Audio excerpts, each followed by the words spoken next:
কৃষ্ণ কৃষ্ণ ও হৰি ও হৰি ও ৰাম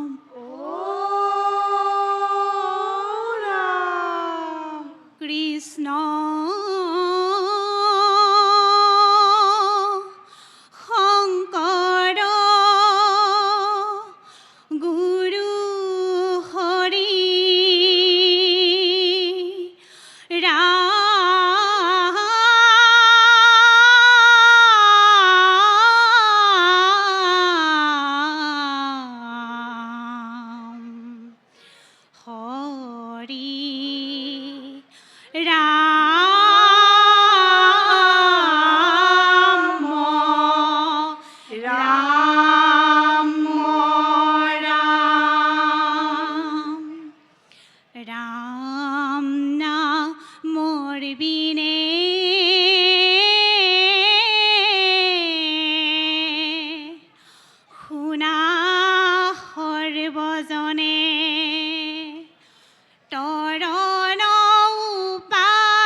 নকৰয়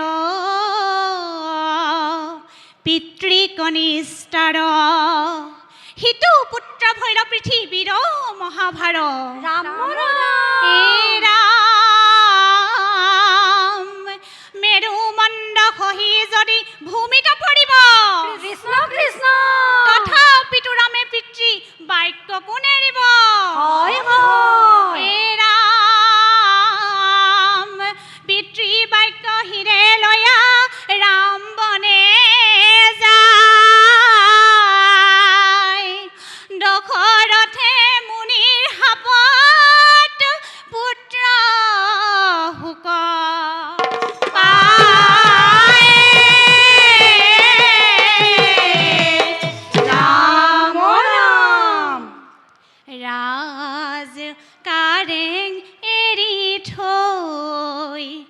লক্ষ্মণ সীতাক লগত লৈ পিতৃ বাক্য পালন কৰি ৰাম গৈছিল বনলৈ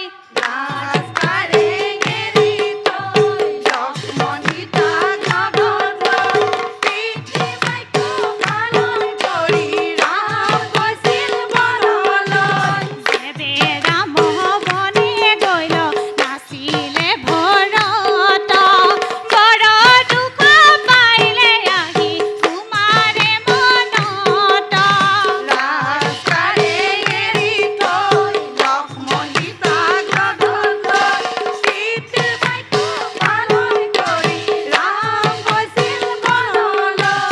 এক বৰলয়া ৰাম পঠাইলে কবন অন্য বৰে ভৰতক দিয়ে সিংহাসন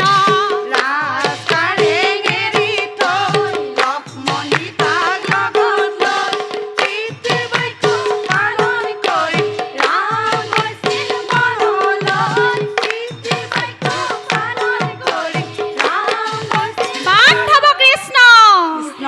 কৃষ্ণ হে ৰাম কিনো মন্দ বুদ্ধি কৈকে হিৰ মনে আইলে সিংহাসন লোভে প্ৰাণ স্বামীক হেৰুৱালে ৰাম ৰাম হে ৰাম ভৰতে বুলিলে শুনা কি কাৰণে মাতৃ বিনা দুখে বনবাস দিলা মোৰ ভাতৃকে ৰাম ৰাম অ ৰঘুমণিক কেলৈ পঠালা বনে ৰঘুমণিক কেলৈ পঠালা বনে ৰাম বনে গলে ভৰত কুমাৰে নলব ৰাজ্যৰ ধনে ৰঘুমণিক কেলৈ পঠালা বনে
নামৰ দশ অপৰাধ মাৰ্জনা কৰিব